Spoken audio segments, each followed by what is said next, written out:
이 시간에는 화산지의 차이에 따라서 먹의 번지는 효과가 다르니까 그것을 같이 보면서 이야기해 보도록 그렇게 하겠습니다. 그런데 미세한 번지는 효과이기 때문에 눈으로 관찰하기가 여간 어려울 정도인데 그림을 그려보거나 글씨를 써보면 그것이 나타납니다. 우선 먹으로 해보겠습니다. 먹의 농담 표현은 농묵, 단묵, 중간묵 이렇게 해서 삼묵법이라고 그럽니다. 그러니까 일반적으로 농담이라는 말은 많이 쓰는데 삼묵이란 말은 잘 쓰지를 않습니다. 자, 일반적으로 이렇게 짙은 먹을 비비면 이게 묻혀오는 것이 농묵입니다. 농묵. 비비면은 끝부분이 농묵이고 올라갈수록 단묵이 됩니다. 자, 이렇게 쭉 계속 비비면은 농묵, 단묵, 이렇게 중묵 해서 삼묵이 됩니다. 자, 이렇게 비벼서 이렇게 해보겠습니다. 자, 잘 보시기 바랍니다. 자, 이렇게 해서 끝부분만 먹을 묻혔어요. 그래서 계속 한 방향으로 비볐어요. 한 방향으로. 그림을 많이 그리던 사람들은 붓을 막 뒤집고 엎고 막 하기 때문에 모릅니다. 모르는데 잘 관찰해 봐야 되고, 그렇게 붓을 좌우로 하더라도 짙은 먹이 붓끝이 가는 방향이 정해져 있습니다. 그러니까 그림을 많이 그린 사람들만이 이해를 합니다. 붓을 세우면은 농묵만 나옵니다. 이렇게 세우면 농묵만 나옵니다. 그 다음 눕히면은 농담이 같이 나옵니다. 여기를 농묵이라 하고 여기를 중묵이라 하고 여기를 단묵이라 해서 이것을 삼묵이라 합니다. 삼묵이 어려운 말 같은데, 자, 그렇게 말하고 또 농담이란 말은 이쪽 부분은 이쪽 부분은 담, 이렇게 말해서 농담이라 합니다. 이렇게 말하면 삼묵이고 이렇게 말하면 농담입니다. 서로 어려운 말 같아서 먼저 설명을 해 줬습니다.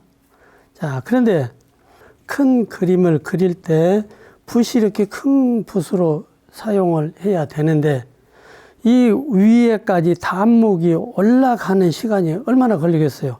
그래 많이 걸리니까 그렇게 비벼서 하지 않고 이렇게 하는 겁니다.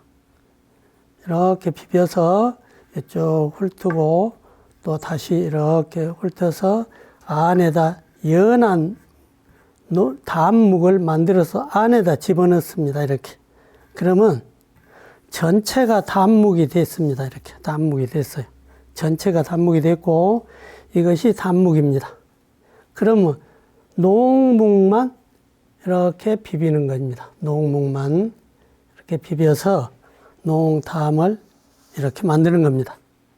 이거 계속 농묵만 가지고 농담 또는 삼묵을 만들기가 어렵습니다. 그래서 쉽게 하는 방법입니다.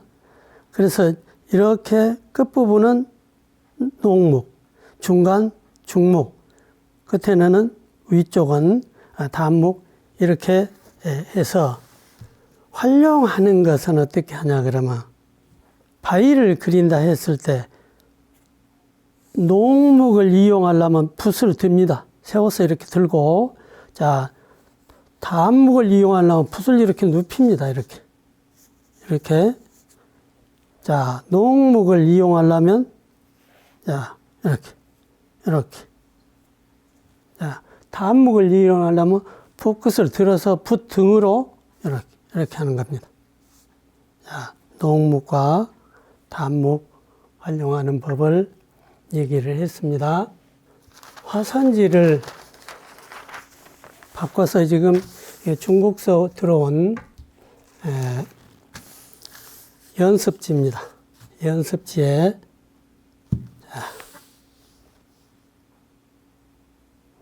번지는 정도를 살펴보시기 바랍니다. 여기다 이렇게 했습니다. 이 끝부분이 어느 정도 번져가는 것인지 그것을 살펴야 되겠죠. 화선지, 작품지에 똑같은 모양으로 여기다 이렇게 했습니다.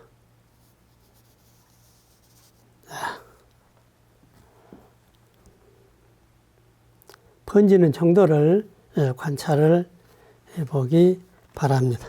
지금 이제 시간에 따라서 더 많이 오래 두면 더 많이 번지기 때문에 이건 한지라고 했습니다. 한지.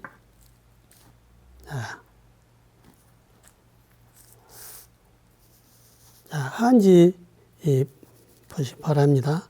안 묻지요? 한지는 이렇게 안 묻습니다. 번지지도 않지요. 한지.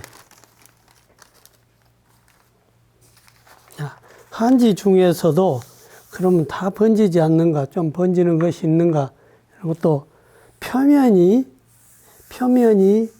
이 방금 한지하고 지금 이 한지하고 조금 다릅니다. 한지가 이거는 좀 부드럽습니다. 부드러워서 아무래도 부드러운 것은 잘 묻겠지요. 붓의 속도에 따라서 다르니까 이런 것을 보여드렸습니다. 이번에는 장지, 그 종이의 성질을 잘 모르시기 때문에 물어본 것이 있어서 장지에 이렇게 했습니다. 장지는 두껍기 때문에 물기가 많으면 많이 빠른 흡수가 있고 속도가 빠르면 이거는 잘 묻지가 않습니다. 장지의 특성이 이렇습니다. 이렇게 천천히 하면은 종이가 두껍기 때문에 물을 많이 흡수하는데 속도가 빠르면 묻지를 않아요. 그러나 아까 한지는 속도가 늦건 빠르건 안 묻습니다. 이런 차이가 있기 때문에 이런 것을 이용해서 그림을 모두 그리고 그렇습니다.